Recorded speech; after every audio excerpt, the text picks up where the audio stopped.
நமக்கு நேரம் ரொம்ப சாட்டமா இருக்குது.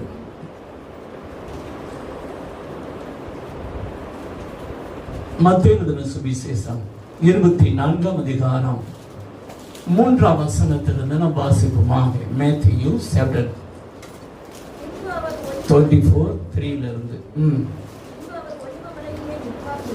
பின்பு அவர் ஒலிவ மலையில் உட்கார்ந்திருக்கும் போது சீசர்கள் அவரிடத்தில் தனித்து வந்து, இவைகள் எப்பொழுது சம்பவிக்கும்? உம்முடைய வருகைக்கும்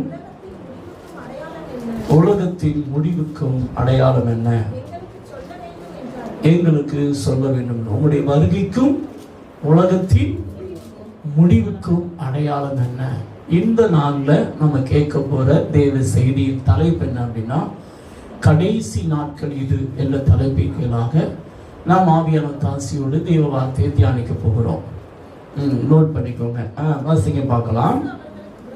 இயேசு அவர்களுக்கு பிரதித்திரமாக, ஒருவனும் உங்களை வஞ்சியாதபடிக்கு எச்சரிக்கையாயிருங்கள். ஏனெனில் அநேகர் வந்து என் நாமத்தை தரித்து கொண்டு நானே கிறிஸ்து என்று சொல்லி அநேகரை வஞ்சிப்பார்கள். யுத்தங்களின் செய்திகளையும் கேள்விப்படுவீர்கள். கலங்காதபடிக்கு எச்சரிக்கையாருங்கள். இவைகள் எல்லாம் சம்பவிக்க வேண்டியதே, ஆனாலும் முடிவு உடனே வராது. இப்ப நம்ம நாட்களில் யுத்தங்களின் செய்திகளை நம்ம அதிகமா என்ன செய்யறோம்? கேள்விப்படுறோம். இப்போ அமெரிக்கான்னு பார்த்தீங்கன்னா ஈரானை டோட்டலாக காலி பண்ணணும் அப்படின்னு சொல்லி அவங்க முடிவு பண்ணிக்கிட்டு இருக்காங்க. ஈரான் அமெரிக்காவை காலி பண்ணணும்னு முடிவு பண்ணிக்கிட்டு இருக்காங்க. இப்படி பல நாடுகள் யுத்தத்துக்கு என்ன செய்யுதுன்னா ரெடியாக நிற்குது. நம்ம நாட்களில் இது நிறைவேறுது. எந்த நாட்களில்? இந்த வசனங்கள்லாம் எப்பயோ நிறைவேறுது இல்லை, இப்போ நிறைவேறிக்கிட்டு இருக்குது. நிறைவேறுற நாட்களில் தான் நீங்களும் நானும் நின்றுக்கிட்டு இருக்கோம். சொல்றது புரியுதா? எப்பயோ நிறைவேறும், எங்கேயோ நிறைவேறும் அப்படின்னா இப்போதான் நிறைவேறிக்கிட்டு இருக்குது. யுத்தங்களின் செய்திகளை நம்ம என்ன செஞ்சாச்சு? கேள்விப்படுறோம். நம்ம கண் பட யுத்தங்கள் நடந்து கொண்டே இருக்கிறது. வாசிங்க பார்க்கலாம். ஜனத்துக்கு விரோதமாய் ஜனமும், ராஜ்யத்துக்கு விரோதமாய் ராஜ்யமும் எழும்பும். பஞ்சங்களும் கொள்ளை நோய்களும் பூமி அதிர்ச்சிகளும். பாருங்க, இயேசு கிறிஸ்து அவருடைய வருகையின் அடையாளத்துல ஒன்று என்ன சொன்னார் அப்படின்னா, பஞ்சங்களும் கொள்ளை நோய்களும் பூமி அதிர்ச்சிகளும் பல இடங்கள் என்ன செய்யுமா. இப்ப நேற்றைய தின நியூஸ் படி பார்த்தீங்கன்னா, ஆப்பிரிக்கா கண்டத்துல எபோலா என்று சொல்லக்கூடிய வியாதியினால மக்கள் ஆயிரக்கணக்கான பேர் இறந்து போனாங்க. அதோடைய வீரியம் இப்பொழுது அதிகமாக இருக்கிறது. நம்ம உலக சுகாதார மையமே சொல்லுது, இப்போ ஒரு கொடிதான நோய் வரப்போகிறது. என்ன செய்ய போகிறது? அந்த வியாதியின் அது எவ்வளவு தன்மை உள்ளதாக இருக்குன்னா 20%. கொரோனா வந்தது 1%. கொரோனா வந்தது எத்தனை சதவீதம்? 1%. உலகத்துல 16 கோடி இறந்தாங்க. எத்தனை கோடி இறந்தாங்க? இப்ப 20% வந்தா எத்தனை கோடி இறப்பாங்கன்னு நீங்களே ஒரு கால்குலேட் பண்ணிக்கோங்க. வெளிப்படுத்தின விசேஷம் 6ஆம் அதிகாரம் 8ஆம் வசனத்துல இயேசு சொன்னதுதான் அங்க சொல்லப்பட்டிருக்கிறது. 4ஆம் முத்திரையை உடைத்த பொழுது அங்க என்ன நடக்குது? வெளிப்படுத்தின விசேஷம் 6:8 வாசிங்க பார்க்கலாம். நான் பார்த்த பொழுது மங்கின நிறமுள்ள ஒரு குதிரையை கண்டேன். அதன் மேல் ஏறி இருந்தவனுக்கு மரணம். அப்ப நல்லா கவனிக்கணும். இப்ப இந்த 4வது முத்திரை உடைக்கப்பட்டாயிற்று. இந்த 4வது முத்திரையில இப்ப சம்பவிப்பது என்ன அப்படின்னா மரணம். என்ன நடக்குது? ஏற்கனவே வந்து பட்டயத்துல நிறைய பேர் இப்ப செத்துக்கிட்டு இருக்காங்க. பட்டயம்னா யுத்தம், குண்டை போட்டு நிறைய பேர் சாகுறாங்களா இல்லையா? அது 1.5 வருஷமா நடந்துகிட்டு இருக்குது. எத்தனை வருஷமா நடந்துகிட்டு இருக்குது? இப்ப அது அந்த மரணத்துல 4 வகை இருக்குது. மரணம் வந்து எப்படி எல்லாம் வருது அப்படின்னு சொல்லப்பட்டிருக்கு. வாசிங்க பார்க்கலாம். பாதாளம் அவன் பின் சென்று. பாதாளம்ங்கிறது ஒரு அசுத்தாவி. பாதாளம்ங்கிறது என்னதுங்க? அசுத்தாவி. மரணம்ங்கிறது ஒரு அசுத்தாவி. சரிதானா? மரணம்ங்கிறது என்னதுங்க? ஒரு அசுத்தாவி. இப்ப ஒரு மனிதன் இந்த பூமியில பிறக்கிற ஒரு மனிதன் இயேசுவை ஏற்றுக்கொள்ளாமல் செத்தால் இந்த பாதாளத்துக்கு தான் போவாங்க. நரகம் இன்னும் வரல. நரகம் என்ன செய்யல? வரல. நரகம் எப்ப வருதுன்னா ஃபைனல் ஜட்ஜ்மெண்ட், இறுதி நியாயத்திற்கு பின்புதான் நரகத்துல போகும்போது ஆவி ஆத்மா சரீரம் 3 சேர்ந்து போகும். இப்ப போகிறது வந்து ஆத்மாவும் சரியா, இப்ப போகிறது வந்து ஆத்மாவும் ஆவியும் மட்டும் போய் படாத பாடுபடும். யாருடைய கண்ட்ரோல்ல? சாத்தானுடைய கண்ட்ரோல்ல இப்ப பாடுபடுகிறது. யாருடைய கண்ட்ரோல்ல? ரட்சிக்கப்பட்டு விட்டால் இப்ப ஆத்துமா ஆவியும் பரதேசிக்கு போகும். அது பரலோகம் கிடையாது. பரதேசிங்கிறது என்னதுங்க? பரலோகம் கிடையாது. அது இளைப்பாறுதல் ஸ்தலம். எப்படி ஆதாம் ஏவாள் தேவனோடு சஞ்சரித்தார்களோ அது போல அங்க தேவனோடு என்ன செய்யலாம்? சஞ்சரிக்கலாம். அந்த அனுபவம் இருக்கும். ஆனா பரலோகத்துக்கு இன்னும் போகல சபை. சபை எப்ப பரலோகத்துக்கு போகுது அப்படின்னு கேட்டீங்கன்னா, இறுதி நியாய தீர்ப்பு கருத்து தான் எங்க போகுது? சபையும் பரலோகத்துக்கு போகும். அந்த பரலோகம் தான் பிதாவாகிய தேவன் இருக்கிற இடம். யார் இருக்கிற இடம்? பிதாவாகிய தேவன் இருக்கிற இடம். அதுதான் பரலோகம். அல்லேலூயா. சரி, கவனிங்க. இப்ப வாசிங்க. பாதாளத்துக்கு பின்பு சென்றது பட்டயத்தினாலும். இப்ப அடுத்த ஸ்டேஜ். இப்ப நம்ம வந்துட்டோம். பட்டயம் வந்துருச்சு. இப்ப என்ன வந்துகிட்டு இருக்குது? பஞ்சம் வந்துகிட்டு இருக்கு. இப்ப பாத்தீங்கன்னா இந்த சந்தின்னு சொல்றாங்க பாத்தீங்களா? அதை ஈரான் நான் தான் விடைய மாட்டேன்னு மூடுறதுக்கு ரெடி பண்ணிக்கிட்டு இருக்காங்க. இது கன்ஃபார்மா மூடப்படுமா? மூடப்படும். இது மூடப்படுறதுனால என்ன நடக்கும் அப்படின்னா, வெறும் கேஸ் மட்டும் தட்டுப்பாடு கிடையாது. உரமே அங்கிருந்தா வருதான். எது அங்கிருந்து வருதான்? உரமே வெளிநாட்டுல இருந்தா என்ன செய்யலாம்? வருதான். இதை மூடிட்டா நிறைய நாடுகளுக்கு உரமே கிடைக்காது. அப்போ தானி என்ன செய்யாது? விளையாது. இன்றைய தின நியூஸ்ல ஒருத்தர் சொல்றாரு, நம்ம தமிழ் செய்தியில, நம்ம இந்தியாவில் இப்ப ஒரு மாசத்துக்கு தான் அரிசி இருக்குதான். எத்தனை மாசத்துக்கு இருக்குது? 1 month தான். இன்னைக்கு கால நியூஸ் தான் சொல்றேன். 1 month தான் அரிசி இருக்குது. சரிதானா? 20 ரூபாயில இருந்து 200 ரூபாய் வரைக்கும் கூடும் அப்படின்னு அவங்க சொல்லி இருக்கிறாங்க. எவ்வளவு வரைக்கும் கூடுமா? 20ல இருந்து 200 வரைக்கும். இது இன்னும் ஒரு மாசம் கழிச்சு இது நடக்கிறது. இப்ப நமக்கு 20 இப்பே ஸ்டார்ட் ஆகுது. சரிதானா? இந்த 1 month முடிவுல நமக்கு 200 ரூபாய்க்குள்ள என்ன செய்யணும்? ஸ்டார்ட் ஆகும். ஆனா இதே நிலைமை போச்சுன்னா நமக்கு 20,000 ரூபாய்க்கு கிடைச்சாங்கன்னா ஆச்சரியப்படுறதுக்கு இல்லை. இது நிதர்சனமான உண்மை. இன்றைய தினத்தில் அறிவிக்கிற அந்த விவசாயி சொல்றாரு, நான் மிகப்பெரிய பஞ்சத்துல போயிட்டோம். பஞ்சம் இப்பே ஸ்டார்ட் ஆயிடுச்சு இந்தியாவில். ஒரு மாசத்துக்கு தான் உணவு இருக்குது. எத்தனை மாசத்துக்கு தான் இருக்குது? ஒரு மாசத்துக்கு தான் இருக்குது. நிறைய மாநிலங்கள் இப்பயே பஞ்சம் ஸ்டார்ட் ஆயிடுச்சு அப்படின்னு அவர் தெளிவா அறிவிக்கிறார். அப்ப நல்லா கவனிச்சுக்கோங்க. பைபிள்ல சொல்லப்பட்ட அத்தனையும் எப்பயோ நடக்கும் அல்ல, நம்ம நாட்கள்ல அது என்ன செய்யுது? நிறைவேறுது. இதுக்கு நீங்க தப்பணும் அப்படின்னா உங்களுக்கு தேவை கிருபை பிளஸ் இரக்கம். என்ன தேவை? எபிரேயர் எழுதின நிருபம் 4ஆம் அதிகாரம் கடைசி வசனம் வாசிங்க பார்க்கலாம். Hebrews chapter 4. ஆதலால் இரக்கத்தை பெறவும் ஏற்ற சமயத்தில் சகாயம் செய்யும் கிருபையை அடையவும் தைரியமாய் கிருபாசனத்தில் என்ன செய்யணுமோ சேரக்கணும். ரெண்டுமே நமக்கு அவசியம். கிருபையும் வேணும், இரக்கமும் வேணும். சொல்றது புரியுதா? கிருபை மட்டும் போதாது, இரக்கம் வேணும். கர்த்தர் இறங்கினா மட்டும்தான் நமக்கு அற்புதம் நடக்கும், மிராக்கிள் நடக்கும். என்ன நடக்கும்? மிராக்கிள் நடக்கும். அதனால சங்கீதம் 136 நம்ம அதிகமா படிக்கிறது தேவனுடைய கிருபை என்றும் உள்ளது, கிருபை என்று உள்ளதுன்னு. ஆனா உண்மையான மொழிபெயர்ப்படி பார்த்தா அது இரக்கம் என்றும் உள்ளதுதான் போட்டுருக்கு. அல்லேலூயா. ஆண்டவருடைய இரக்கம் சபைக்கு ரொம்ப ரொம்ப அவசியம். உங்களுக்கு தேவை. நீங்க டெய்லி ஜெபிக்கணும். ஆண்டவரே உங்க கிருபையினாலும் உங்க இரக்கத்தினாலும் இந்த 4 காரியம், பட்டயம், பஞ்சம், அடுத்து என்ன வருது? கொள்ளை நோய். கொள்ளை நோய் வருதா? இப்பே ஸ்டார்ட் ஆயிடுச்சு. அது கன்ஃபார்மா WHO சொல்லுது 20% தாக்கும். எத்தனை சதவீதம்? 20% தாக்குனா இங்க இப்பே சாப்பாட்டுக்கு வழி இல்லை. வியாதி வந்தா அந்த நோய் எதிர்ப்பு சக்தி இருக்குமா? சொல்லுங்க. அப்ப சாவாங்களா? சாவ மாட்டாங்களா? இப்பயே பாருங்க, நம்ம மதுரையில நேற்றைய தினம் கணக்குப்படி 109 டிகிரி வெயில். இப்ப நம்ம தமிழகத்துல என்னைக்கு நம்ம ராஜபாளையத்துல வெயில் எவ்வளவு தெரியுமா? 39 செல்சியஸ்ல, 35ல இருந்து 39 செல்சியஸ் சொல்றாங்க. இந்த செல்சியஸ்ல ஐரோப்பா நாடுகள்ல என்ன நடக்கு தெரியுமா? சிக்னல் உருகுது. பிரிட்டன்ல 17,000 ஏக்கர் நிலம் அப்படியே அக்கினி படிச்சு எரியுது. எத்தனை ஏக்கருங்க? 17,000 ஏக்கர். நியூஸ் இப்ப சொல்றேன், இப்ப நடந்துகிட்டு இருக்குது. சைனாலையும் சரி, நம்ம வட மாநிலங்களையும் சரி, இந்த எல் நினோவினால என்ன நடக்குது அப்படின்னு கேட்டீங்கன்னா பயங்கரமான வெள்ளம். சரிதான். பூமி மேக வெடிப்பு உண்டாகி ஒரு கிராமத்தை டோட்டல் அடிக்குது. நம்ம இந்தியாவில் நடந்ததுதான் இப்ப சொல்லிக்கிட்டு இருக்கேன். நம்ம எங்கேயோ வாழ்ந்துகிட்டு இருக்கோம் நினைச்சுக்கிட்டு இருக்காதீங்க. இனி காலம் செல்லாது. இதுக்கெல்லாம் நீங்க தப்பணும் அப்படின்னா உங்க மேலையும் உங்க சந்ததி மேலையும் கர்த்தருடைய கிருபை பிளஸ் இரக்கம் என்ன செய்யணும்? இருந்தா தப்பிக்கலாம். இல்ல அப்படின்னா நீங்க தப்பிக்கிறதுக்கு இயேசு கிறிஸ்து சொன்னார், என் வருகையின் அடையாளத்தின் ஒண்ணு என்ன அப்படின்னா பஞ்சம், கொள்ளை நோய், பூமி அதிர்ச்சி. நேற்றைய தினத்துல நியூசிலாந்துல குறிப்பிட்ட பகுதியில பூமி அதிர்ச்சி உண்டானது. பூமி அதிர்ச்சி இப்ப நித்தமே என்ன செய்யுதுன்னா அதிகமா என்ன செஞ்சுக்கிட்டு இருக்கு, வந்துகிட்டே இருக்குது. இப்பயே நம்ம தமிழகத்துல சில மாவட்டங்கள வறட்சி ஸ்டார்ட் ஆயிருச்சு. அதிகாரப்பூர்வ அறிவிப்பு தான் சொல்லிட்டு இருக்கேன். அதுல நம்ம விருதுநகர் அடங்கி இருக்குது. இதுல கொடுமை என்னன்னா எது அடங்கி இருக்குது, நம்ம விருதுநகர் அடங்கி இருக்கு. இப்ப இதுக்கெல்லாம் நம்ம தப்பணும் அப்படின்னா உங்களுக்கு எனக்கு ஒரு நற்செய்தி என்ன தெரியுமா, இது ஆவியானவர் நமக்கு வெளிப்படுத்துகிறார். வெளிப்படுத்துகிறத பிடித்துக் கொள்கிறவன் வெளிச்சம் கிடைக்கிறவன், வெளிச்சம் கிடைக்கிறவன் இருளை மேற்கொள்ளலாம். அல்லேலூயா. என்ன கிடைக்கிறவங்க ஜெயிக்க முடியுங்க, வெளிச்சம் கிடைக்கணும். இப்போ உங்க கையில ஒரு அருகே லைட் இருக்குது அப்படின்னா எவ்வளவுதான் நம்மளை சுத்தி இருள் வரலாம், ஆனா அந்த அருகே லைட்டில் இருக்கிற வர்ற அந்த வெளிச்சத்தை அந்த இருளால் மேற்கொள்ள முடியாது. அப்ப இந்த வெளிச்சம் தான் இருளை மேற்கொள்ளும். அதுதான் பட்டயம், அதுதான் பஞ்சம், அதுதான் கொள்ளை நோய், அதான் துஷ்ட மிருகம்.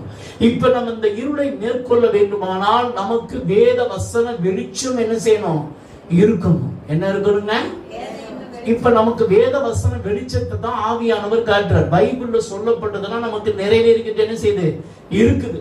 அதனால நீங்களும் நானும் ஏற்ற சமயத்தில் சகாயம் செய்யும் கிருபைக்காக ஜெபிக்கணும். என்ன சமயத்துக்காக, என்னத்துக்காக ஜெபிக்கணும், ஆதலால் இரக்கத்தை பெறவும் ஏற்ற சமயத்திலே சகாயம் செய்யும் கிருபைக்காக உமக்கு ஸ்தோத்திரம் அப்படின்னு நீங்க டெய்லி ஜெபம் பண்ணீங்கன்னா நீங்க தப்பிப்பீங்க. அதுலயும் இப்ப அடிக்கிற வெயில் இருக்கு பாத்தீங்களா, அறிவிப்பை கொடுக்குறாங்க. இப்ப நமக்கு பேரு தான் 39 டிகிரி செல்சியஸ் அப்படின்னு இருந்தாலும் அது 100க்கு மேல வரும்னு நினைக்கிறேன். சரிதானா, 100 டிகிரிக்கு மேல போகும். இது பார்க்க அப்படி இருந்தாலும் உஷ்ணம் வறட்சி வந்து அதிகமா இருக்குமா, அவங்களே போடுறாங்க. நமக்கு அதிகமான உஷ்ணத்தை நாம் என்ன செய்வோம், உணர்வோமா இல்லையா? உங்களுக்கு எனக்கு ஒரு பெரிய கிருபை என்னன்னா நம்ம ஏசி கார்ல உட்கார்ந்து இருக்கிறது. இல்லைன்னா நம்ம ஜெபம் பண்ண முடியுமான்னு எனக்கே தெரியல.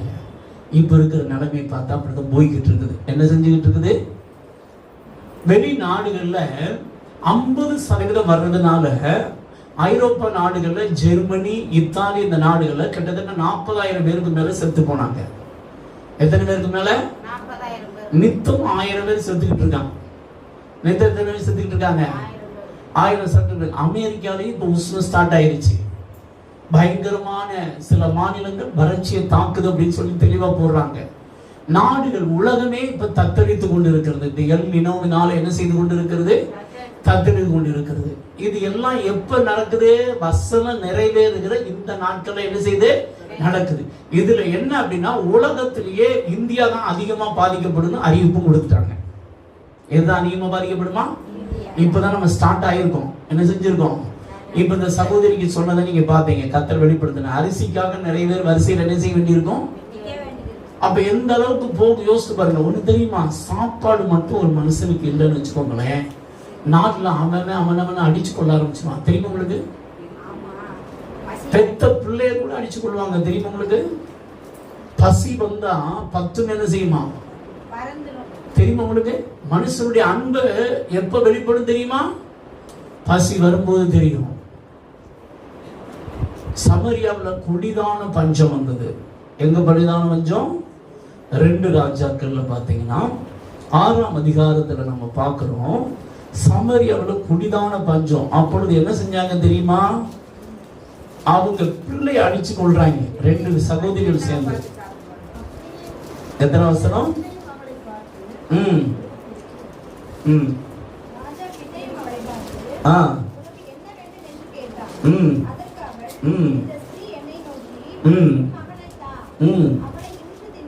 இன்று தின்போம் என்றால் அப்படியே ஆக்கி தின்போம். எந்த அளவுக்கு பஞ்சம் போகுது பாருங்க. பெத்த பிள்ளைய கொலை பண்ணி சாப்பிடுறாங்க. பஞ்சம் எந்த அளவுக்கு போகுது. சரித்திரத்தின்படி பாத்தீங்கன்னா இஸ்ரவேல் ஜனங்கள் வந்து பாத்தீங்கன்னா பஞ்சத்துல நிறைய பேர் அடிச்சு செத்துருக்காங்க. பைபிள்லையும் போட்டிருக்குது, ஆனா சரித்திரத்திலையும் இருக்குது. சரித்திரத்துல பாத்தீங்கன்னா நிறைய பஞ்சங்களை இஸ்ரவேல் ஜனங்கள் நிறைய சந்திச்சிருக்கிறாங்க. பஞ்சம் வந்து கொடிதானது. நீங்க சாதாரண நினைக்கிறீங்க, சாப்பாடு இல்லைன்னு வச்சுக்கோங்களேன், ரொம்ப மோசமான கண்டிஷன் ஆகி போகும். அதுவும் நல்லா கவனிக்கணும், 3 கோடி இருக்கிற இலங்கையே படாத பாடுபட்டுச்சு 1% கொரோனாவுக்கு. இப்ப நம்ம வந்து 148 கோடி. எத்தனை கோடி, இப்ப வேற எண்ணுறாங்க, எண்ணி முடிச்சா எவ்வளவுன்னு தெரியல நமக்கு. சரிதானா? அப்ப நம்ம எப்படி தாக்கு பிடிப்போம்? கொஞ்சம் யோசித்து பாருங்க. இதுல நான் தப்பணும் அப்படின்னா உங்க மேல என்ன இருக்கணும்? கிருபையும் இரக்கம் இருக்கணும். அப்படின்னா நீங்க ஜெபிக்கணும், முழங்கால் போட்டு என்ன செய்யணும்? சும்மா அசால்ட்டா செல்போனு, இன்டர்நெட்டு, படிப்பு, பணம் காப்பாற்றும் அப்படின்னு நினைச்சா காப்பாத்தவே. இன்னைக்கு நிறைய பேர் படிப்பு இருந்தா காப்பாற்ற. இன்னைக்கு சொன்ன அந்த விவசாயி அறிவிப்பு கொடுக்குறாரு, பணம் இருந்தாலும் அரிசி கிடைக்காது சார் அப்படின்னு தெளிவா அறிவிப்பு கொடுக்குறாரு. வேணா இது முடிஞ்ச உடனே உங்களுக்கு போட்டு காமிக்கிறேன். சரிதானே? என் ஆதாரத்தோட இருக்கு. அவர் சொல்றாரு, பணம் இருந்தாலும் என்ன இருக்காதான்? சாப்பாடு பூவாவுக்கு எங்க போறது? புரியுதா? அப்ப எந்த அளவுக்கு நம்ம மோசமான கண்டிஷன் வந்துட்டோங்கிறத யோசித்து ஒழுங்கா ஜெபம் பண்ணி என்னத்தை பெற்றுக்கணும்? இன்னும் நான் டிவி பார்ப்பேன், படம் பார்ப்பேன், நான் இஷ்டம் போல வாழ்வேன் அப்படின்னா இந்த பஞ்சம் உன்னை தப்புவிக்காது. நீ அதில் காலியாயிருவ. ஆண்டவர் ஆபகுக்கு தீர்க்கதரிசி சொல்லும்போது சொல்லுகிறார், பட்டயத்தை நியமிக்கப்பட்டவன் பட்டயத்திற்கும், பஞ்சத்துக்கு நியமிக்கப்பட்டவன் பஞ்சத்திற்கும், கொள்ளை நோய்க்கு நியமிக்கப்பட்டவன் கொள்ளை நோய்க்கும், அடிமை சிறையிருப்புக்கு நியமிக்கப்பட்டவன் சிறையிருப்புக்கும் போகட்டும் அப்படிங்கிறார். கர்த்தர் ஒவ்வொருத்தரும் நியாயம் தீர்க்கிறார். என்ன செய்கிறார்? நல்லா கவனிக்கணும். ஏற்கனவே தேவன் நியமிச்சிட்டாரு, இவங்கெல்லாம் இதுதான் ஆவாங்க. நமக்கு தான் தெரியாம இருக்கும், ஆண்டவருக்கு எல்லாமே தெரியும். நீங்க கிருபைக்குள்ள இருந்தா தப்பலாம், இல்லைன்னா தப்புறதுக்கு சான்சஸ். சபைக்கு போனதுனால தப்பலாமா பாஸ்டர்? கண்டிப்பா முடியாது. சரிதானா? சபைக்கு போகணும்னு நிறைய பேருக்கு நினைப்பு, இஷ்டம் கூட வாழ்ந்துக்கிட்டு வாங்கலாம். கர்த்தர் காப்பாற்றுவாங்க. எப்படி காப்பாற்றுவாரு? புரியுதா? ரட்சிக்கப்பட்டிருந்தா, அபிஷேகம் பட்டிருந்தா, தேசத்தில் இப்படிலாம் காணப்படுறதுக்கு கண்ணீரோடு என்ன செய்யணும்? ஜெபிக்கணும். அப்பதான் நீங்க தப்ப முடியும். இங்க பாருங்க, பிள்ளை ஆக்கி திக்கிற அளவுக்கு பஞ்சம் எவ்வளவு பெரிய கொடுமையா இருக்கும், யோசித்து பாருங்களேன். ஆனா இவ்வளவு பெரிய பஞ்சம் வந்தாலும் 7ஆம் அதிகாரத்தை நீங்க வாசித்து பார்த்தீங்கன்னா, மறுநாளே கர்த்தர் தேசத்தின் பஞ்சத்தை என்ன செய்கிறார்?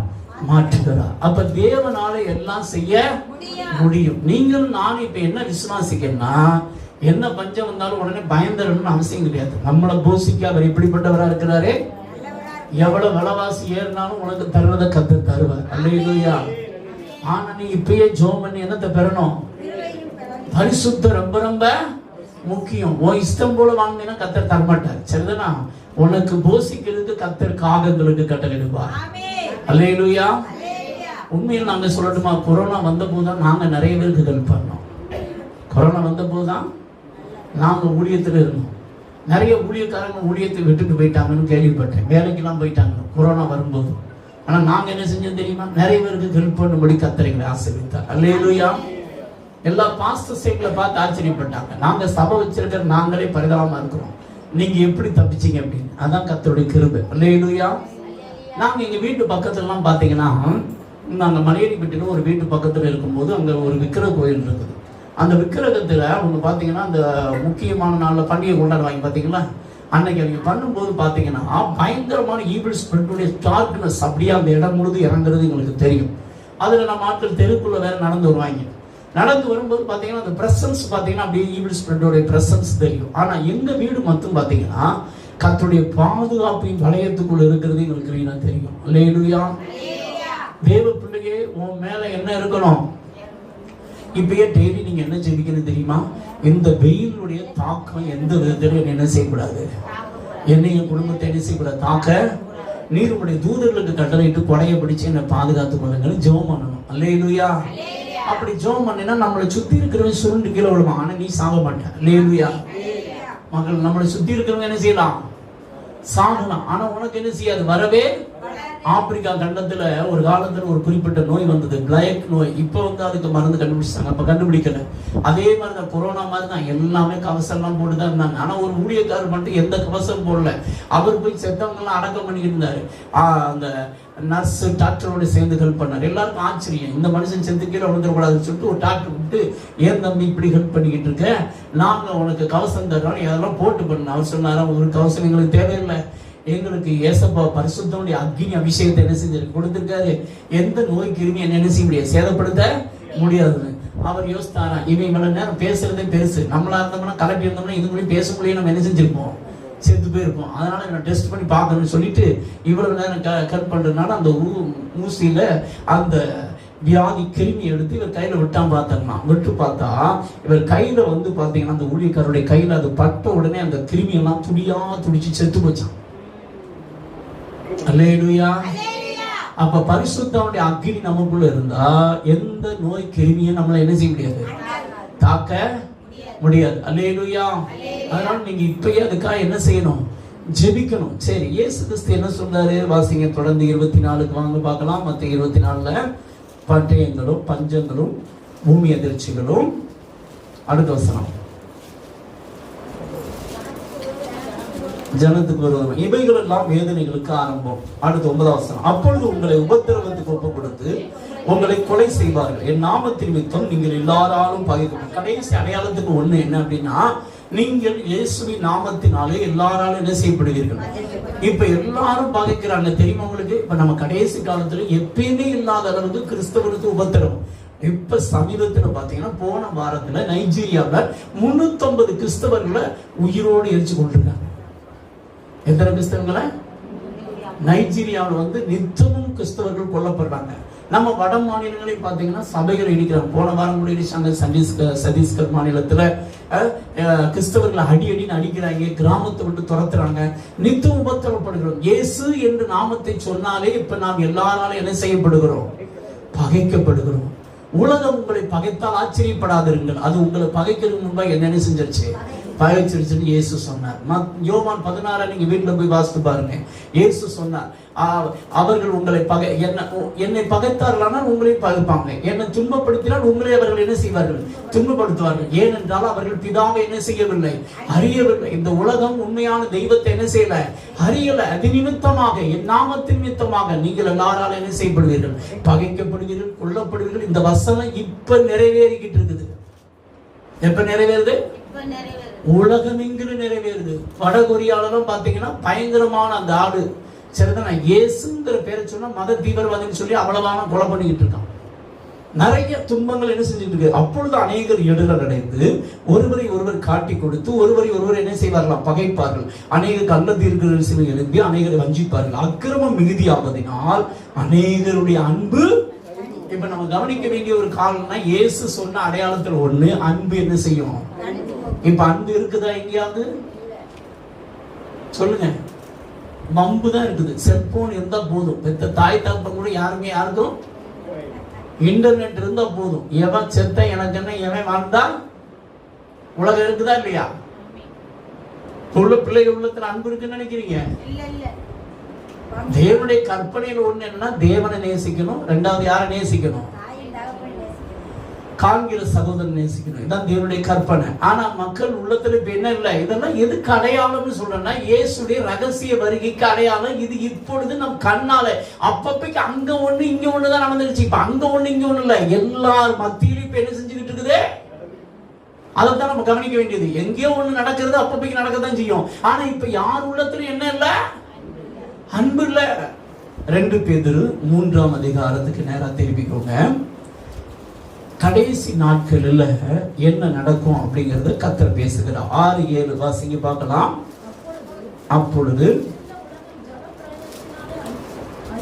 அப்பொழுது இருந்த உலகம் ஜலப்பிரளயத்தினாலே அழிந்தது என்பதையும் மனதார அறியாமல் இருக்கிறார்கள். இப்பொழுது இருக்கிற வானங்களும் பூமியும்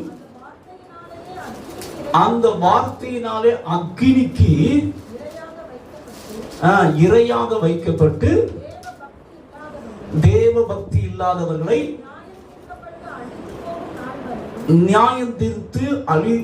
நியாயம் தீர்க்கப்பட்டு அழிந்து போகும் நாள் வரைக்கும் காக்கப்படும். இப்ப தெளிவா ஆவியானவர் எழுதுகிறார். இந்த வசனம் இப்ப நம்ம நாட்கள்ல நிறைவேறுது.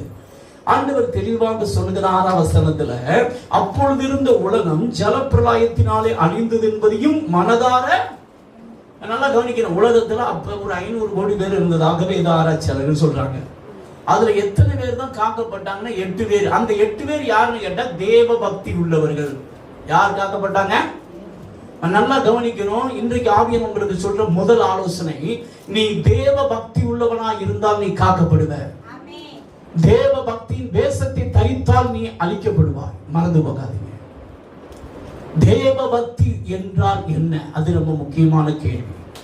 எது உண்மையான தேவ பக்தி? வாசிகள் பார்க்கலாம். யாக்கோபு நிருபம் 1ஆம் அதிகாரம் 26, 27 வாசிங்க பார்க்கலாம். உங்களில் ஒருவன் தன் நாவை அடக்காமல் தன் இருதயத்தை வஞ்சித்து தன்னை தேவ பக்தி உள்ளவன் எண்ணினால் அவனுடைய தேவ பக்தி எப்படிப்பட்டது? சில ஆட்கள் ஓட்டவாய் கேள்விப்பட்டிருக்கீங்களா? வள வள வள வள வளன்னு என்ன செய்யும்? பேசிக்கிட்டே இருக்கும். பார்த்திருக்கீங்களா? பேசிக்கிட்டே இருந்தா உங்க தேவ பக்தி என்னது? கூட்டத்திலையும் சோத்திரம் அல்லேலூயா பிரைஸ் லார்ட் ஹalleluya அப்படின்னு பேசிக்கிட்டே இருப்பாங்க. வீட்டுக்கு போனாலும் என்ன செய்வாங்க? பேச வேண்டிய நேரம் பேசணும். தேவையில்லாம என்ன செய்யக்கூடாது. அப்படி நீ தேவையில்லாம நீ பேசுறேன்னா உன் தேவ பக்தி என்னது? வேஸ்ட் அப்படிங்கிறாரு. அப்ப உங்க நாவை குறித்த தேவ பக்தியில ரொம்ப முக்கியம் என்னன்னா நாவடக்கம்.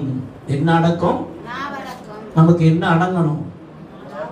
ஆனா அடங்குதா? ஏதாவது பேசினா ஆத்ம திருப்தியை என்ன செய்யுது?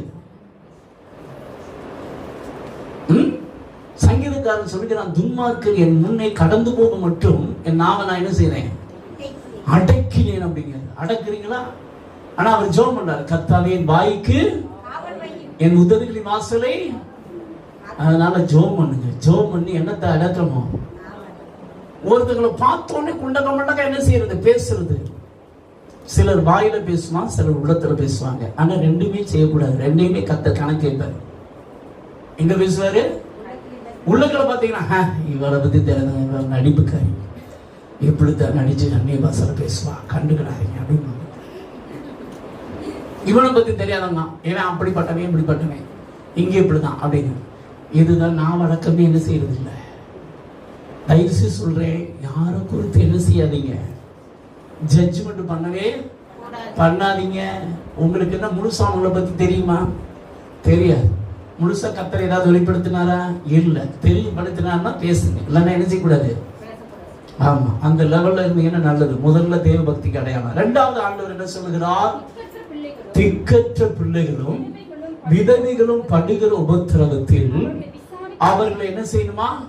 விசாரிக்கணும். வாயில பேசுறது இல்ல, செயல்ல காட்டணும். எதுல காட்டணுங்க? நம்ம ஆட்கள் நிறைய பேர் வாயிலே பேசுவாங்க. வந்திருக்கீங்களா? ஒண்ணு இல்லையாங்க, கஷ்டப்படுறீங்களாங்க, பீஸ் கட்ட முடியலையாங்க, அப்படிதான் பேசுவாங்க. ஆனா என்ன செய்ய மாட்டாங்க? இருக்கும், ஆனா என்ன செய்ய மாட்டாங்க. ஆனா இப்ப 2 கொரிந்தியர் 8ஆம் அதிகாரத்துல மாஸ்டர் மக்கெதோனியா சபையார் வந்து மிகுந்த கொடிய உபத்திரவத்துல அவங்க என்ன செஞ்சாங்களா? அதிக சந்தோஷத்தோடு உற்சாகமா கர்த்தருக்காக கொடுத்தாங்க. அல்லேலூயா. தேவ பிள்ளையே உன் வாழ்க்கையில சரி இப்படிலாம் வருது பாஸ்டர், நான் அதனால சேர்த்து வைக்க போறேன் அப்படின்னு நினைச்சேன்னா காணாமல் போனவர் பற்றி அறிவிப்பு மாதிரி எல்லாமே என்ன செஞ்சிடும். அதனால அதெல்லாம் விட்டுட்டு நமக்கு பரலோக கவர்மெண்ட் எப்பயுமே வந்து அங்க பஞ்சமே கிடையாது. பரலோக கவர்மெண்ட் ஏதாவது பஞ்சம் இருக்குதா? சரி, உலகத்துல இவ்வளவு காலம் மோசமா நடக்குது, ஐயோ தண்ணி இல்லாம போகுது, ஐயோ சாப்பாடு இல்லாம போகுது அப்படின்னு உடனே பரலோக கவர்மெண்ட் வந்து ஐயோ என் பிள்ளைகளை நான் எப்படி காப்பாற்ற போறேன் அப்படின்னு டெவலப்பட போகுது. அதெல்லாம் ஒண்ணுமே கிடையாது. அடுத்த வினாடி பரலோக கவர்மெண்ட் நமக்கு எல்லா தேவையும் என்ன செய்யும். அல்லேலூயா. நம்ம பூலோக கவர்மெண்ட் நம்பி என்ன செய்யல, எந்த கவர்மெண்ட் நம்பி வாழ்ந்துகிட்டு இருக்கோம்? நீங்களாம் எந்த பிரஜை? பரலோக பிரஜை. அல்லேலூயா. பரலோக பிரஜையா இருந்தீங்கன்னா உங்களுக்கு ராஜ வாழ்க்கை தான். அல்லேலூயா. என்ன வாழ்க்கை? ஆனா நீங்க பரலோக பிரஜையா இருக்கணும், அது மாதிரி நடக்கணும். அதுதான் ரொம்ப ரொம்ப படுத்து படுத்து கொரட்டை விட்டு தூங்கிட்டு இருக்கு. 5 மணிக்கு ஜெபம் பண்ண சொன்னா என்ன பண்றது? கொரட்டை விட்டு தூங்கினா கிருபையை பெற வேண்டிய நேரத்துல படுத்து படுத்து தூங்கினா பிறகு மண்ணா கிடைக்காது. என்ன கிடைக்காது? மண்ணா காலையில சூரியன் எந்திக்கிறதுக்கு முன்னாடியே என்ன செஞ்சிடும்? உருகி போயிடும். சூரியன் வந்துருச்சுன்னா என்ன உருகிடும்? மண்ணா உருகிடும். அப்ப உருகாம இருக்குன்னு நீங்க என்ன செய்யணும்? காலையில 5 மணிக்கு எழுந்து சோத்திர பாட்டு பாடணும். என்ன பாட்டு பாடணும்? ஆனா நம்ம என்ன பாட்டு பாடிக்கிட்டு இருக்கோம்? தூக்கம் பாட்டு இது செஞ்சுக்கிட்டு இருக்கோம். 3 மணிக்கு எழுந்து 1 மணி நேரம் ஜெபம் பண்ணிட்டு என்ன செய்யணும்? தூங்கும். எத்தனை மணிக்கு ஜெபம் பண்ணணும்? 3 மணிக்கு எழுந்து 1 மணி நேரம் ஜெபம் பண்ண ரொம்ப நல்லது. இல்ல 4 மணிக்காவது எந்திக்கணும், இல்லைன்னா 5 மணிக்காவது என்ன செய்யணும்? எழுந்திரிச்சு சூரியன் உதிக்கிறதுக்கு முன்னாடி எழுந்திரிச்சு கர்த்தரை நோக்கி என்ன செய்யணும்?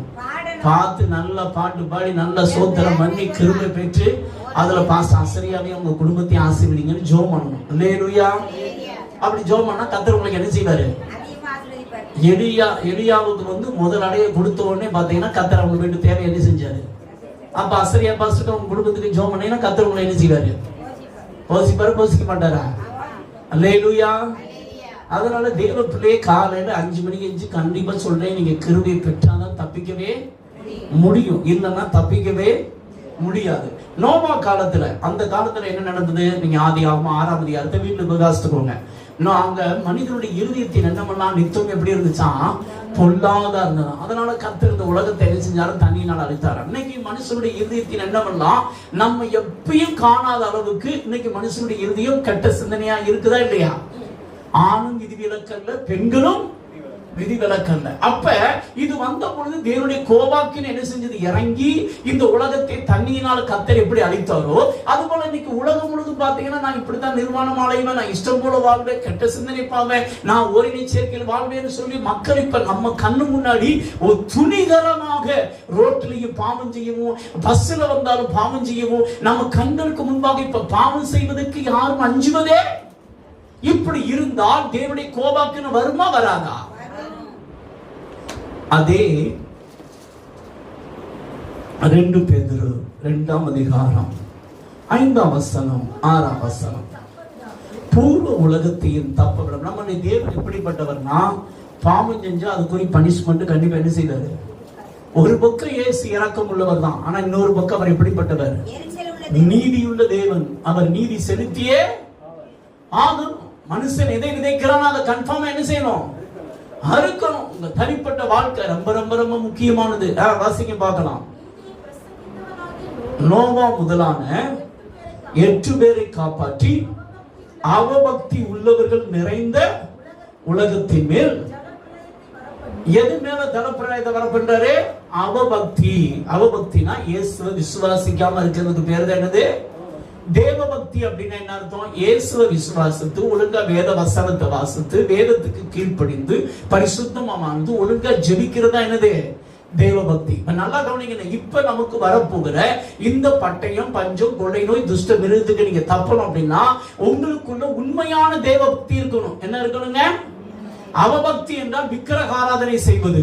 அவபக்தி என்றால் இயேசுவை விசுவாசியாம இருக்குது. கடந்த நாட்கள் நாங்க ஒரு கல்யாணத்துக்கு போயிருந்தோம். இன்னைக்கு நிறைய கிறிஸ்தவ குடும்பங்கள்ல இயேசு இல்ல. யாரு இல்லைங்க? நிறைய சபைகளும் இயேசு இல்ல. நீங்க பிலதெல்பியா சபை குறித்து நீங்க வெளிப்படுத்தின விசேஷம் 3ஆம் அதிகாரத்தை நீங்க வாசித்து பாத்தீங்கன்னா, பிலதெல்பியா சபையின் தூதனுக்கு கர்த்தர் சொல்லும்போது, ஒருவரும் பூட்டக்கூடாதபடி திறக்கிறவரும் அப்படின்னு சொல்லி, உனக்கு கொஞ்சம் பலம் இருந்து நாமத்தை மறுதலியாமல் இருக்கிறபடினால் திறந்த வாசலை உனக்கு முன்பாக நான் என்ன செய்திருக்கிறேன்? வைத்திருக்கிறேன் சொல்லி கர்த்தர் திறந்த வாசலை பிலதெல்பியா சபைக்கு வைத்திருந்தார். ஆனா அந்த பிலதெல்பியா சபை முடிந்த உடனே கடைசி சபை, அதுதான் அந்த சபை லவோதிக்கேயா சபை. 7வது சபை என்னதுங்க? லவோதிக்கேயா சபை. இந்த சபை எப்ப சரித்திரத்தின்படி ஆரம்பிக்குதுன்னா, பாஸ்டர் ஜான் ராஜ் சொல்றாங்க 2000தோட பிலதெல்பியா சபை முடிஞ்சு 2000க்கு அடுத்து ஸ்டார்ட் பண்றது என்ன சபையா? லவோதிக்கேயா சபை. இந்த லவோதிக்கேயா சபையில பாத்தீங்கன்னா சபைக்குள்ள இயேசு இல்ல. சபையை விட்டு தான் வெளியே இயேசு நிற்கிறார். இயேசு வெளியே நின்று கதவை என்ன செய்கிறார்? தட்டுகிறார். இன்னைக்கு நிறைய குடும்பங்கள்ல யார் இல்ல தெரியுமா? இயேசு. இயேசு இல்ல நீ ஜெபம் பண்ணுவ. இயேசு இல்லாம நம்மளால வாழவே. இன்னைக்கு உள்ள ஜெனரேஷனை நான் பார்த்துட்டேன். பாவம் இல்லாம கூட வாழ முடியாதுன்னு ஒழிய இயேசு இல்லைன்னா நான் வாழ்ந்துருவேன் அப்படின்னு சொல்லி நிறைய பேர் துணிகரமா என்ன செய்யறாங்க? இயேசுவை தேவை யாருக்கும் மனது இல்ல. பைபிள் ஆண்டவர் சொல்லுகிறார், தேவனை தேடுகிற உணர்வு உள்ளவன் உண்டோ. உணர்வுனா அண்டர்ஸ்டாண்டிங், புரிந்து கொள்ளணும். நல்லா கவனிக்கணும். புரிந்து கொள்ளுதல் என்னது? வேத வசனத்தை வச்சிருக்கிறது பெரிதல்ல, அந்த வேத வசனத்தை இப்ப உள்ள காலத்துல ஆவியான உத்தாசையோடு அதை விளங்கி கொள்ள வேண்டும். அந்த உணர்வு உள்ளவனை தான் கர்த்தர் தேடுகிறார். அந்த உணர்வு தான் அழிவுக்கு தப்பவே. நோவா காலத்துல மக்கள் அழிவுக்கு உட்பட்டிருந்தாங்கன்னா, மத்தேயு எழுதின சுவிசேஷம் 24ஆம் அதிகாரம் கடைசி வசனம் பாருங்க. நோவா ஜனங்கள் மக்கள் பெண் கொண்டும் பெண் கொடுத்தும் ஜலப்பிரளயம் வந்தவர்களை வாரிக்கொண்டு போகும்பட்டு என்ன செய்யாத இருந்தார்கள்? உணர்வு இல்லாதவர்கள். இப்ப நம்ம வாழ்ற காலம் அது விதிவிலக்கே கிடையாது. இப்ப மக்கள் இவ்வளவுதான் நடக்குது, யாராவது என்னதான் நடக்குன்னு நினைச்சிட்டு இருக்காங்களா? இதுல என்ன கொடுமை தெரியுமா? நிறைய சபைகளுக்கு இந்த சத்தியம் தெரிவதே. கடந்த நாட்கள் ஒரு பாஸ்டர்ட்ட பேசினேன்.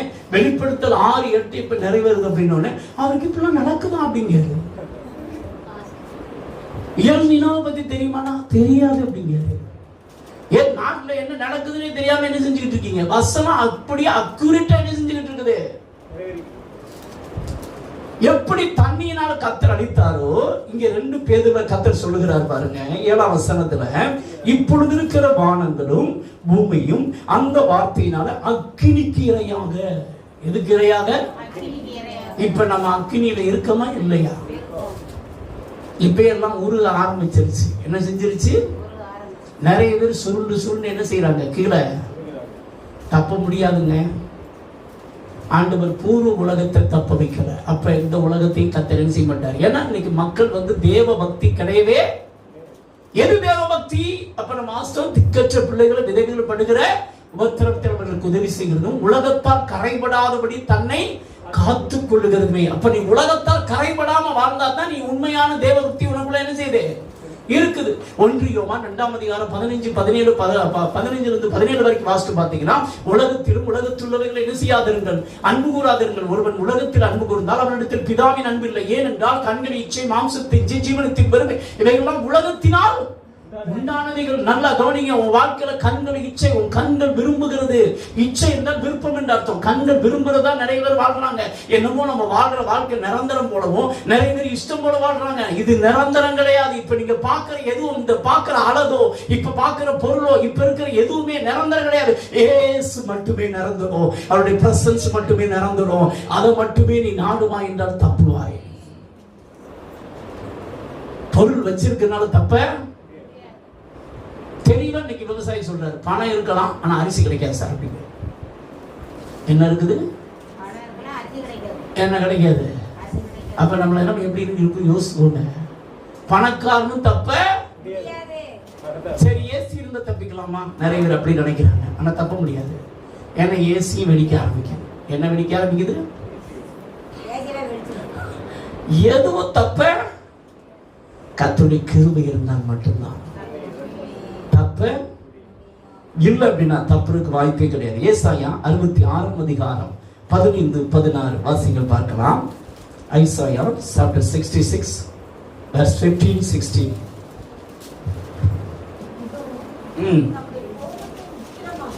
இதோ தமது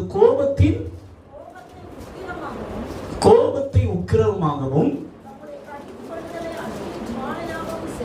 தம்முடைய கடிந்து கொள்ளுதலை அக்கினி ஜுவாலையாகவும் செலுத்த கர்த்தர் எதோடு வர்றாரா? இப்ப வருதா? வரலையா அக்கினி?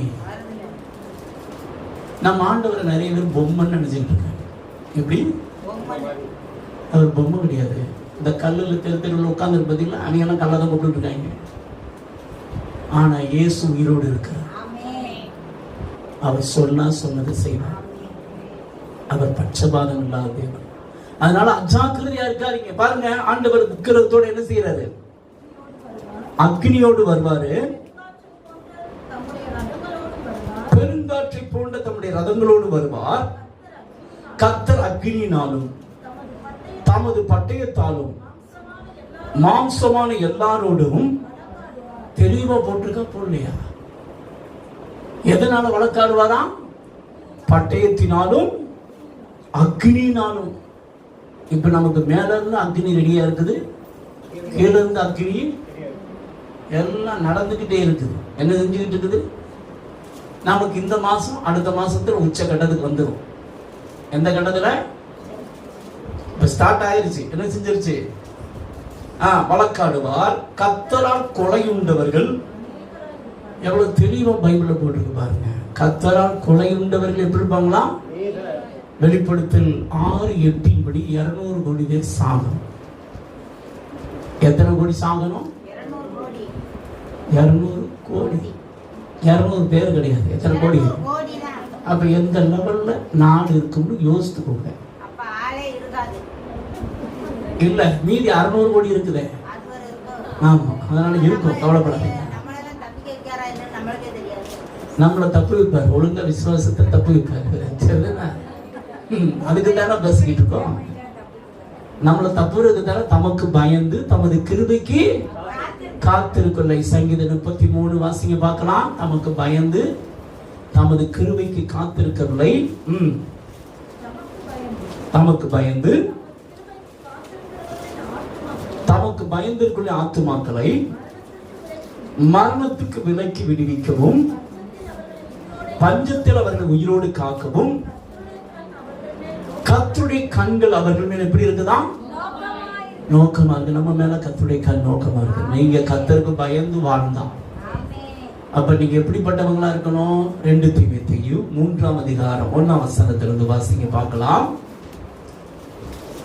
நீங்க தப்பணும் அப்படின்னா உண்மையான தேவ பக்தி இருக்கணும். அதுதான் இப்ப நம்ம மேட்ரு.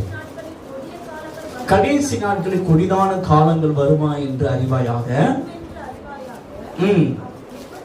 எப்படி எனில் மனுஷர்கள் தற்பிரியராயும் பணப்பிரியர் இருக்காங்களா இல்லையா? பெத்த தாய் தகப்பன், பெத்த அப்பா அம்மா யாரையுமே யாருக்கு என்ன செய்யறது இல்லை. நான் நல்லா இருந்தா அடுத்து பணப்பிரிய. இப்ப பணம் சம்பாதிக்கிறது தான் நிறைய பேருக்கு வெறித்தனமா இருக்குதா இல்லையா? பணம் உங்களை காப்பாத்துமா? நிறைய பேருக்கு பணத்தை வாங்கணும்னே பார்த்தீங்கன்னா தொண்டு கூடுவாங்க. பார்த்திருக்கீங்களா? பணம் தெய்வமா? அது தெய்வமா இருந்தா இவன் ஜெயிக்க கூடாது. ஆனா என்ன செய்யறான்? அடுத்த பின்னாடி எவ்வளவு மதியணும் பாருங்க. அடுத்து பணப்பிரியராயும் வீம்புக்காரராயும் அகந்தை உள்ளவர்களாயும் தூசிக்கிறவர்களாயும் தாய் தகப்பன்மாருக்கு கீழ்ப்படி. எப்பயும் இல்லாத அளவுக்கு இப்ப பிள்ளைகள் பெற்றோருக்கு என்ன செய்யறது இல்லை, 1% கூட கீழ்ப்படிறது இல்லை. இருக்குதா இல்லையா? சொல்லுங்க. 1% கூட என்ன செய்யறது இல்லை. மெஜாரிட்டி இதுதான். 100ல் 1 தப்புது. எத்தனை தப்புது? 100ல் 1 தப்புது. அதுவுமே தப்புமான்னு இப்ப தெரியல. 1000ல் 1 தப்புன்னு நினைக்கிறேன். அடுத்து வாசிங்க. நன்றி அறியாதவர்களாயும். எப்ப இல்லாத அளவுக்கு இப்ப பரிசுத்தங்கிற பேச்சுக்கு இடமே எங்க பரிசுத்தம் இருக்குதா? போலீஸ் ஸ்டேஷன் போனா பரிசுத்தம் வந்து நிறைய பேர் நினைக்கிறான். ஆனா போலீஸ்காரங்களும் எவனுக்குமே என்ன இல்லை. பெண் போலீஸுக்கு பாதுகாப்பு கொடுக்க வேண்டியிருக்கு. இருக்குதா இல்லையா? கொடுமை. என்னதுங்க? கொடுமை. சரிதானா? யாரும் தப்பலாம் முடியாது. நான் உண்மையே சொல்றேன். நீங்க எவ்வளவுதான் எந்த தடையை வச்சிருந்தாலும் பாவத்துக்கு யாரும் தப்ப முடியாது. தேவ பிரசன்னம் மட்டுமே ஒரு மனிதனை பாவத்திலிருந்து விடுவிக்க முடியும். அல்லேலூயா. அதுக்கு கிருபை பெறாதவன் தப்புறதுக்கு சான்சஸே கிடையாது. அடுத்து வாசிங்க. இப்ப சுபாவ அன்பு யாருக்காவது இருக்கா? ஆனா ரட்சிக்கப்பட்ட நமக்குள்ள அந்த அன்பு இருக்கணும். அல்லேலூயா. அதான் ஒரிஜினல். அதான் என்னதுங்க? ஒரிஜினல். வாசிங்க பார்க்கலாம். சுபாவ அன்பு இல்லாதவர்களாயும் இணங்காதவர்களாயும் அவதூறு செய்கிறவர்களாயும். இப்ப இச்சையடக்கம் யாருக்காவது இருக்கா? செல்ஃப் கண்ட்ரோலே கிடையாது. தெரியுமா உங்களுக்கு? அதான் பஸ்ல துணிகரமா கைய போடுறானே. கைய போடுறது மட்டும் இல்ல, கெட்டி வேற பிடிச்சுக்கிறாங்க. இதுல பொறுப்பு என்ன தெரியுமா? ஆண்கள் தான் பண்றாங்கன்னு பார்த்தா கடந்த நாட்களில் மனைவி ஒரு பஸ்ல போயிட்டு சொல்றா, அவன் அவனை பிடிச்சி என்ன செய்யறா? எவ்வளவு கொடுமை ஆகி போச்சு பாருங்க நாட்டுல. இந்த கொடுமை எங்க போய் சொல்றதுன்னு எனக்கு தெரியல. சரிதானா? வாசிங்க. இச்சையடக்கம் இல்லாதவர்களாயும் கொடுமை உள்ளவர்களாயும் நல்லவரை பகைக்கிறானா இல்லையா? நம்ம இப்ப கிறிஸ்தவங்க என்ன சொல்றோம்? குடி பழக்கத்தை விட்டுட்டு வெளியே வாப்பா, பாவத்தை விட்டு வெளியே வாப்பான்னு சுவிசேஷம் சொன்னா அப்படிங்க. கடந்த நாட்கள் ஒரு பாஸ்டர் சுவிசேஷம் சொன்னதுக்கு உன்னை நான் கொண்டு போடுவேன் அப்படிங்க. ஆனா நீ என் கடைக்கு வா, நான் உனக்கு 5 பீர் பாட்டில் என்ன செய்யறேன் தர்றேன், நல்லா என்ஜாய் பண்ண. அப்படின்னா நான் உன்னை கண்டுகளவே பரிசுத்தமா மட்டும் என்ன செஞ்சிடாத. எப்படி ஆட்களா இருக்காங்க பாருங்க நாட்டுல. ஐயா இது விளையாட்டு கிடையாது. நம்ம நாட்கள்ல அக்யூரேட்டா என்ன செய்யுது? உலகம் முழுவதும் நடக்குது. இது எங்கேயும் அங்க ஒண்ணு இங்க ஒண்ணு இல்ல, உலகம் முழுவதும் என்ன செஞ்சுக்கிட்டு இருக்குது. அடுத்து வாசிங்க.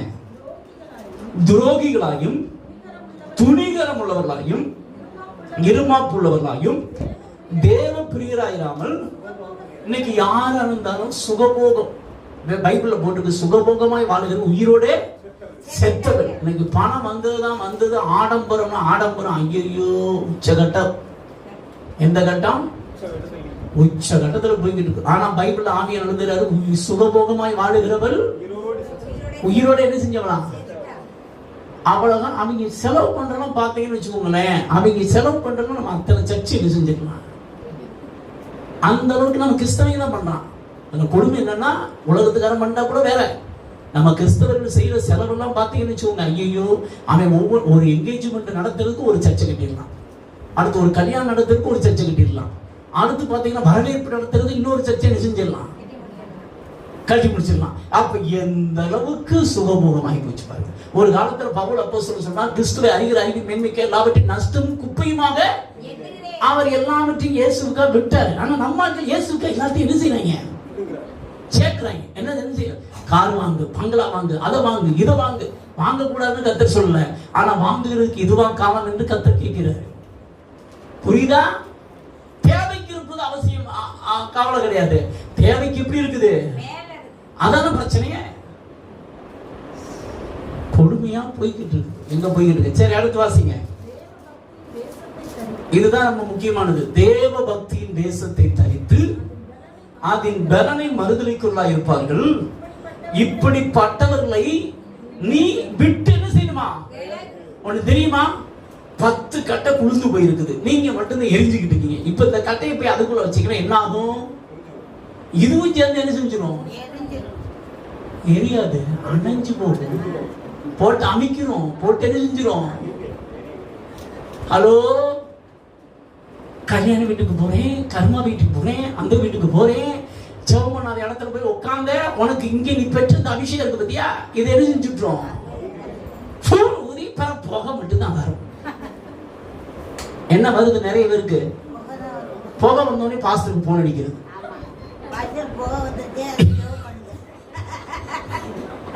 என்ன வருது?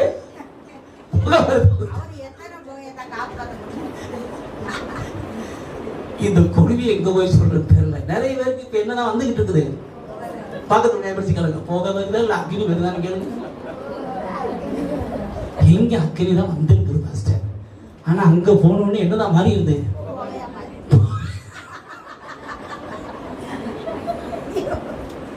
இந்த குருவி எங்க போய் சொல்றது? யோவான் ஸ்நானகன் எரிந்து பிரகாசிக்கிற விளக்கா இருந்தான். அவனுடைய வெளிச்சத்தில் நீங்களும் சில காலம் கலிகூர் எப்படி இருந்தீங்களா? மனதா இருந்து. நமக்குள்ள வெளிச்சம் இருந்தா நம்மளை பின்பற்றவங்க இருள் என்ன செய்வாங்க? ஜெயிப்பாங்க. நமக்குள்ள வெளிச்சம் இல்லைன்னு வச்சுக்கோங்க, இருக்கிறத என்ன செஞ்சு போவோம். அதனால உங்க ஐக்கியத்தை குறித்து எப்படி இருங்க, கவனமா இருங்க. நம்ம ஆட்கள் எப்படி தெரியுமா, சபைக்கு வரும்போது நாங்க சபையற்றை போல இருப்போம், அங்க போனோடனே நாங்க அதுக்கு தகுந்த மாதிரி என்ன செய்வோம். இந்த பச்சை கேள்விப்பட்டிருக்கீங்களா? நேரத்துக்கு தகுந்த மாதிரி என்ன செய்வோம், கலரை. சினிமா போறவனோடு சேர்ந்து நான் என்ன செய்வேன், பொய் பேசுறவனோடு சேர்ந்து நான் என்ன செய்வேன், உண்மை பேசுறவங்க தான் நான் உண்மை என்ன செய்வேன். ஜெபிக்கிறவங்களை பார்த்தா என்னைய போல ஜெபிக்கிறவங்க போல யாரும் நீங்க தெரியவே கண்டுபிடிக்க முடியாது. நான் அப்படியே ஆவியில நிலைமை என்ன செய்வேன், ஜெபம் பண்ணுவேன். அங்க போன விட்டா நான் அங்கே எப்படி இருப்பேன்? இந்த ஆத்மா என்னத்தை செய்யலாம் சொல்லுங்க பார்க்கலாம். ஹலோ, இதுதான் தேவ பக்தியின் வேஷத்தை தரித்து. அடுத்த வசனம் பாருங்க. பாவங்களால் நிறைந்து பற்பல இச்சைகளால் இருப்புண்டு. எப்படிங்க? நான் தயவுசெய்து சொல்றேன், உங்க வாழ்க்கையில நீங்க பாவம் மன்னிக்கப்பட்டது மட்டுமல்ல, பாவத்தை நீங்க ஜெயித்திருக்கணும். உண்மையான தேவ பக்தி என்றால் நீ பாவத்தை ஜெயித்திருக்கணும். அந்த தேவ பக்தி இருந்தா மட்டும்தான் இப்ப இருக்கிற அழிவுக்கு நீ தப்பவே முடியும். ஒன்னால அதை சொல்ல முடியல அப்படின்னா டேஞ்சரஸ் லைஃப்ல இருக்குன்னு அர்த்தம். தினமும் நீ கிருபை பெற்ற அந்த பாவத்தை என்ன செஞ்சிருக்கணும், ஜெயிச்சிருக்கணும். இல்லன்னா நீ தேவபக்தியின் வேஷத்தை என்ன செஞ்சிருக்கீங்க, தரித்திருக்கீங்கன்னு அர்த்தம். எப்போதும் கற்றாலும் ஒருபோதும் சத்தியத்தை உணராதவர்களாக இருக்கிற பெண் பிள்ளைகளுடைய வீடுகளில் இப்படிப்பட்டவர்கள் நுழைந்து அவர்கள் வசப்படுத்திக் கொள்கிறார்கள். எந்தினேயும் எம்பிரையும் மோசைக்கு எதிர்த்து நின்றது போல இவர்களும் சத்தியத்துக்கு எதிர்த்து. கடந்த நாட்கள் நான் உண்மையை சொன்ன, ஒரு கல்யாணத்துக்கு போயிருந்தோம். அங்க ஏசு இல்லை. யாரும் இல்லை. கல்யாணம். எந்த கல்யாணம்? அந்த சபை பாஸ்டர் அவ்வளவு நொந்து பேசுற, அவங்க மாமியாரை குறித்து பேசுறாங்க. அவளை போல என்ன சொல்றது, பல காரியம் சொல்றாங்க. உண்மையை நான் யோசித்து பார்த்தேன். கிறிஸ்தவங்கிற பொருளை ஏசு இல்லைன்னு வச்சுக்கோங்களேன், அந்த இடம் எப்படி இருக்கும் தெரியுமா? நரகமா இருந்துச்சு. ஐசு சொல்றேன், தேவபக்தி வேஷத்தை மட்டும் தனித்து என்ன செய்யாதீங்க, வாழாதீங்க. ஜெபிக்கிறவங்க போல நடிக்காதீங்க. பைபிள் வாசிக்கணும் போல நடிக்காத. அந்தரங்க வாழ்க்கை எப்படி இருக்குது ரொம்ப முக்கியம். அந்தரங்க வாழ்க்கை நீ ஜெபிக்கும் போது நீ கிருபையை பெற்றுக் கொள்கிறாயா, தேவ பிரசன்ஸ் உணர்றாயா, தேவ சத்தத்தை கேட்கிறாயா, தேவனுடைய வழிநடத்தலை பெற்றுக் கொள்கிறாயா, அது இருந்தால் நீ உண்மையான தேவபக்தி. அது இல்லை அப்படின்னா நீ தேவபக்தி தேசத்தை என்ன செய்யற தரித்து கொள்ள. இப்ப இந்த கடைசி நாட்கள்ல இந்த அழிவுக்கு தப்பனா முதலாவது உண்மையான தேவபக்தி. இது நீங்க அப்போஸ்தலர் 10ஆம் அதிகாரத்தில் வாசித்து பார்த்தீங்கன்னா, கொர்நேலியுவை குறித்து ஆவியானவர் சொல்கிறார், அவன் தேவபக்தி உள்ளவன். எப்படிப்பட்டவன்? தன் வீட்டார் அனைவரோடு தேவனுக்கு பயந்தவன், எப்பொழுதும் தான தர்மம் செய்கிறவன், தேவனை நோக்கி ஜெபிக்கிறவன் சொல்லி அப்போஸ்தலர் 10:1-4 வரைக்கும் வாசிக்க முடியும். அதுபோல யோபு குறித்து வாசித்து பார்த்தீங்கன்னா, அவன் தன் வீட்டாரோடு காலையிலிருந்து தினமும் தேவனுக்கு பலி செலுத்தி தன் வீட்டாரோடு தேவனை ஆராதனை செய்கிறவன். இப்படிப்பட்ட உண்மையான தேவபக்தி இருந்தால் அழிவுக்கு நீங்கள் தப்ப. நோவா குடும்பம் தேவபக்தி உள்ள குடும்பம், அதனால அது தப்பிச்சு.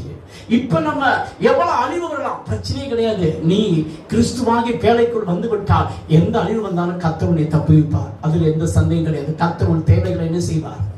சந்திப்பார். நீ மற்றவங்களுக்கு கொடுக்கும்படி கர்த்தர் என்ன செய்வார்.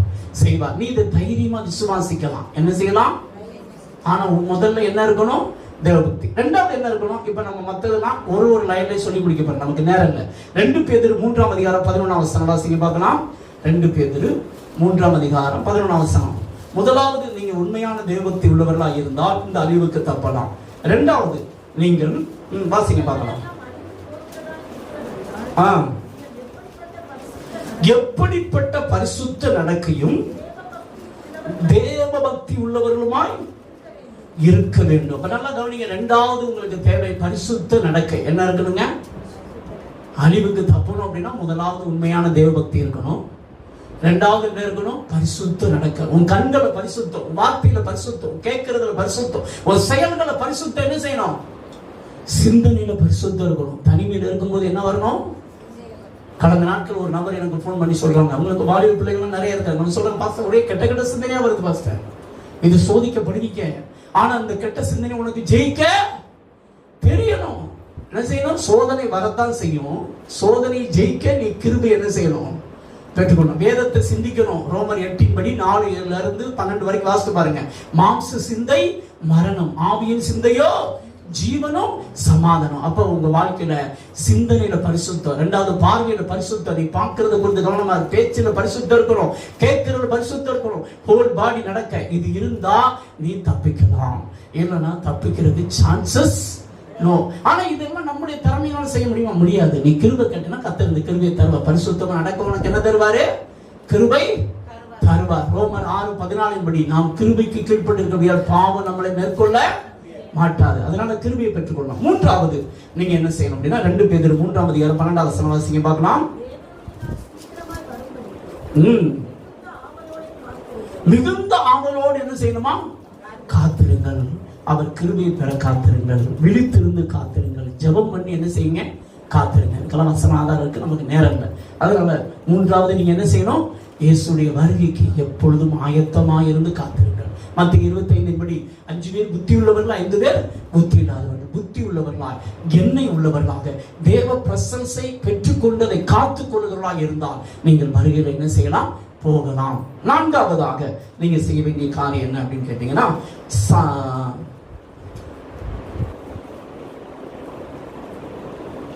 நான்காவதாக 14ஆம் வசனம் வாசிங்க. 2 பேதுரு 3ஆம் அதிகாரம் 14ஆம் வசனம். ஆகையால் பிரியமானவர்களே, இவைகள் வர காத்திருக்கிற நீங்கள் கரையற்றவர்களும் பிழையில்லாதவர்களுமாய் சமாதானத்தோடு இவர் சந்ததியில் காணப்படும்படி எப்படி இருங்கள்?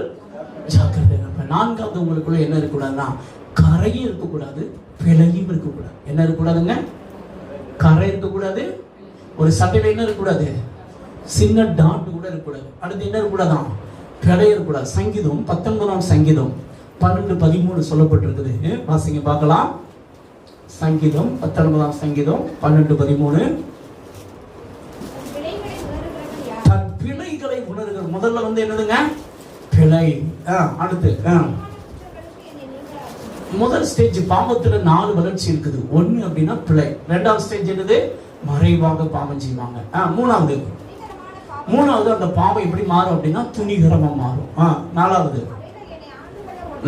அந்த பாவம் நம்மளை என்ன செய்யும்? ஆண்டு கொள்ளும். முதல் ஸ்டேஜ் என்னதுங்க? பிழை. 2வது ஸ்டேஜ் என்னதுங்க? மறைவான குற்றம். 3வது ஸ்டேஜ் என்னதுங்க? துணிகரம். 4வது என்னதுங்க? அது உங்களை என்ன செஞ்சிடும்?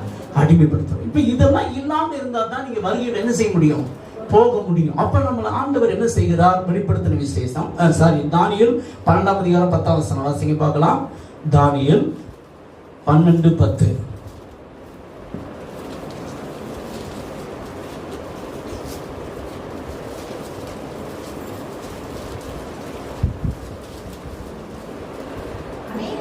அநேகர் சுத்தமும் வெண்மையும் ஆக்கப்பட்டு புடமிடப்பட்டவர்களாய் விளங்குவார்கள். எப்படிப்பட்டவர்களாக விளங்குவாங்களாம்?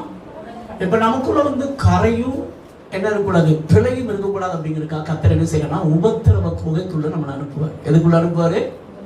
ஒரு தங்கத்தை கொண்டு வரணும் அப்படின்னா அதை எதுக்குள்ள போடுவாங்க தெரியுமா? குகைக்குள்ளதான் போடுவாங்க. பாத்தீங்கன்னா புடமிடப்படணும். அப்பதான் அதுல ஒரு தூசி கூட என்ன செய்ய முடியாது இருக்க. அப்பதான் அது ஒரிஜினல் நகையாக என்ன செய்ய முடியும்? மாற முடியும். அதுபோல கர்த்தர், நீ உண்மையை இயேசுவை விசுவாசித்தேன்னா உன்னை சில வேளைகள் உபத்திரவ குகையில கர்த்தர் அனுப்புவாரு. நெருக்கங்கள் வரும், பிரச்சனைகள் வரும், போராட்டங்கள் வரும். இந்த நேரத்துல முறுமுறுத்தக்கூடாது. யோபு போல கர்த்தர் கொடுத்தார், கர்த்தர் எடுத்தார், கர்த்தருடைய நாமத்துக்கு சோதரம். சில கேள்விகளுக்கு பதில் வராது. ஆனா அந்த உபத்திரவத்துல தான் உன் வாழ்க்கையில என்ன நடக்கும் அப்படின்னா, உன்னை புடமிட்டு உன் வாழ்க்கையில சின்ன என்ன வந்துடக்கூடாது, கரையை வந்துடக்கூடாது, பிழையை வந்துடக்கூடாது. அப்படி இருந்தா தான் நீ வருகையில் என்ன செய்ய முடியும்? போக முடியும். சங்கீதம் 66ஆம் சங்கீதம் 10-12 வாசிங்க பார்க்கலாம். இந்த வாசனை நம்ம ஜெபம் பண்ண போறோம். சங்கீதம் 66 10-12. தேவனே எங்களை சோதித்தீர். எப்படி புடமிடுறாரா? வெள்ளியை புடமிடுகிறது போல. நிறைய பேருக்கு புடமிடுதலை விரும்புறது இல்லை. என்ன செய்யறது இல்லை? ஆண்டவர் மாமியாரை வச்சு இடிப்பார், மருமகளை வச்சு இடிப்பார், யாரையாவது வச்சு என்ன செய்வாரு? நிறைய பேர் கேள்வி வைப்பாங்க, எனக்கு ஏன் நான் ஒரு தீமையும் செய்யலையே, எனக்கு ஏன் இவ்வளவு பாடுகள் அப்படிம்பாங்க. எதுக்கு பாடுகள் தெரியுமா? அப்போதான் நீ ஒரிஜினல் கோல்டா என்ன செய்ய முடியும்?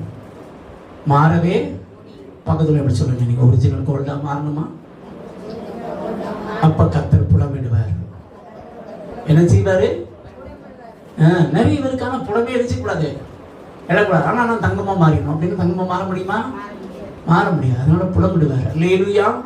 எப்படி புலமிடுறாரு? வாசிங்க பார்க்கலாம்.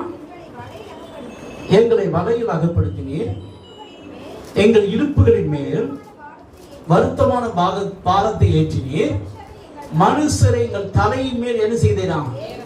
ஏறி போக பண்ணினீர், தீயையும் தண்ணீரையும் என்ன செஞ்சோம்?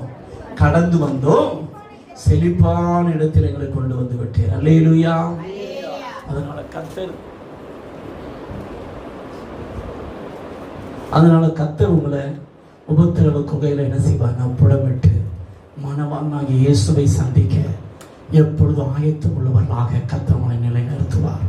நம்ம எல்லாரும் எழுந்து நிற்போமா? ஹல்லேலூயா. கர்த்தர் நல்லவர். தேவ பிள்ளையே, கர்த்தருடைய ஆசீர்வாதத்தை உன்னை உயர்த்த போகிறார். வேதம் சொல்லுகிறது, உங்களை அழைத்தவர் உண்மையுள்ளவர். நம்முடைய கர்த்தராகிய இயேசு கிறிஸ்து வெளிப்படும் போது உங்கள் ஆவி ஆத்மா சரீரம் குற்றமற்றதா என்ன செய்யப்படுவதாக காக்கப்படுவது. உங்களை அழைத்தவர் உண்மையுள்ளவர். அவர் அப்படியே செய்வார். அல்லேலூயா. இப்போ உங்கள் ஆண்டவர்